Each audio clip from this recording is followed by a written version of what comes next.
अस्सलाम वालेकुम dear student, आज आपको बताएंगे कि what is centimeter force and its formula F C is equal to M we square over are.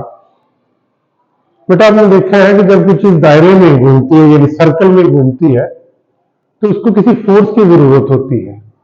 जैसे अगर आपको एक पत्थर को जो है ना, स्टोन को किसी स्ट्रिंग के साथ बांध ले तो उसको यूं घुमाए तो वो एक सर्कल में घूमती रहती है। लेकिन यूं ही किसी जगह पे ये स्ट्रिंग ब्रेक हो जाए या आप अपने हाथ से इसको छोड़ दें तो it will not move in a circle because there is no centripetal force.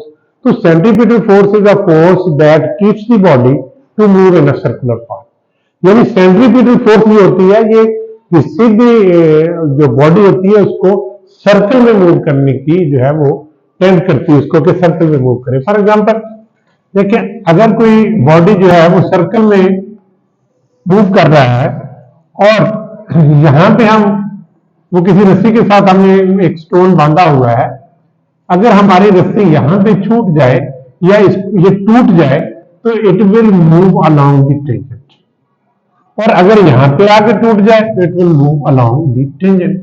यानी it means that actually body is moving on a straight path but there is a force which tends to move in a circular path, so that force is known as centripetal force.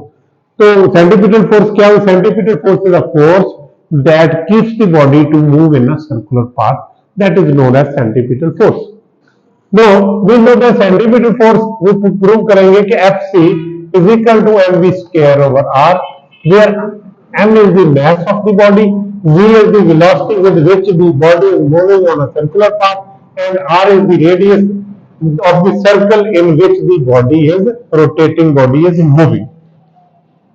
देखिए हम क्या कहते हैं कि let us consider a body of mass m। हमारे पास एक body है जिसका मास m है and it is moving in a circular path with velocity v, and the radius of the circle in which the body is moving, that is r. We can prove, इस stage पे यानी matric level पे नहीं हम prove करेंगे, it can be proved that the acceleration with which the body is rotating, body is moving in a circular path is equal to v square over r. This can be proved. हमने यहाँ पे prove नहीं किया, लेकिन आपको पता है कि when a body is moving in a circular path it has an acceleration. अच्छा, यहाँ पे ये भी एक क्वेश्चन होता है कि इसका एक्सेलरेशन कैसे है? हम एक्सेलरेशन तो होता है when there is a change in velocity, तो एक्सेलरेशन तब भी होता है when there is a change in direction. यानी एक्सेलरेशन रिलेट्स करता है चेंज इन वेलोसिटी, यानी magnitude of the velocity change हो और change in direction. Since the body is moving on a circular path, its direction is always changing. जैसे मैंने आपको बताया था कि अगर यहां पे ब्रेक कर जाती है तो the body will move on this path, straight path. अगर यहां पे ब्रेक करती है तो it means that at every instant its direction is changing. When the direction is changing, there will be acceleration. So therefore that acceleration can be proved that AC is equal to v square over r. Now we know that according to the second law of motion, F is equal to ma. M is the mass and A is the acceleration of the body. Now F, अगर हम इसको centimetre force करें तो यहाँ पे हम FC लगा देंगे। M और V मैं आपको बता चुका हूँ acceleration, it can be proved that AC is equal to v square over r, यानी acceleration of the body when it is moving in a circular path। तो FC is equal to क्या हो गया? m into v square over r, या FC is equal to हो गया बेटा mv square over r, where m is the mass of the body, v is the velocity of the body and r is the radius। इस फार्मूले से हम ये भी देखते हैं कि FC जो है centimeter force directly proportional to the mass है, और Fc जो है वो directly proportional to the square of the velocity है, लेकिन centimeter force is inversely proportional to the radius है। यानी इट मींस अगर मास बढ़ जाएगा किसी बॉडी का तो सेंटीमीटर फोर्स बढ़ जाएगी, अगर वेलोसिटी का स्क्वायर बढ़ जाएगा तो भी सेंटीमीटर फोर्स बढ़ जाएगी, लेकिन अगर रेडियस बढ़ जाएगा तो फिर सेंटीमीटर फोर्स कम हो जाएगी। इसके एग्जांपल मैं आपको ऐसे देता हूं, एक आप छोटी सी स्ट्रिंग ले ले और उसके साथ एक स्टोन बांधे, उसको घुमाएं, you can rotate it with very high speed, but अगर हम रस्सी को लंबा कर ले यानी 2, 4, 10 गज कर ले, then it will be too difficult to revolve in a circular path. because centripetal force is inversely proportional to the radius. अगर रेडियस कम होगा तो सेंट्रीपिटल फोर्स ज्यादा प्रोवाइड की हो जाएगी, अगर रेडियस ज्यादा हो गया तो सेंट्रीपिटल फोर्स जो है वो कम हो जाएगी।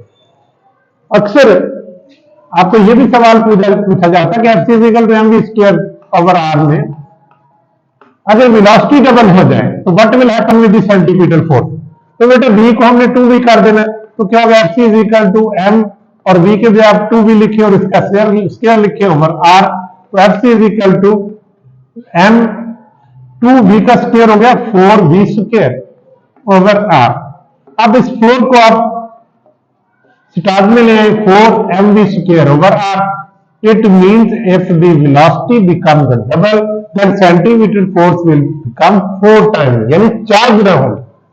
अब एक और देखिए, मैथ के साथ तो आपको पता डायरेक्टली प्रोपोर्शनल मैथ कर देगी तो सेंटीमीटर फोर्स भी बढ़ जाएगी, लेकिन रेडियस के साथ हम चेक करते हैं F C is equal to M we square over R. अगर हम कहते हैं कि if R becomes double, radius double हो जाए तो what will happen with the centimeter force. तो देन देखिए F C is equal to M V की वी स्क्वायर ओवर आर की बजाय आप लिखते 2r, रेडियस डबल हो गया। अब कह रहे हैं F C is equal to ये 1/2 यू लिख रहे हैं, ये 2 नीचे है तो यू लिख लिया तो m we square over r. अब what is m we square over r, ये सेंटीपिटल फोर्स है, तो इसका मतलब सेंटीपिटल फोर्स जो है वो हाफ है, यानी रेडियस के बढ़ने से सेंटीपिटल फोर्स जो है वो कम होगी, लेकिन वेलोसिटी के बढ़ने से सेंटीपिटल फोर्स बढ़ गई। It means that centripetal force is directly proportional to the mass, directly proportional to the v square, but inversely proportional to the r. Hence, Fc is equal to mv square over r. Thank you very much.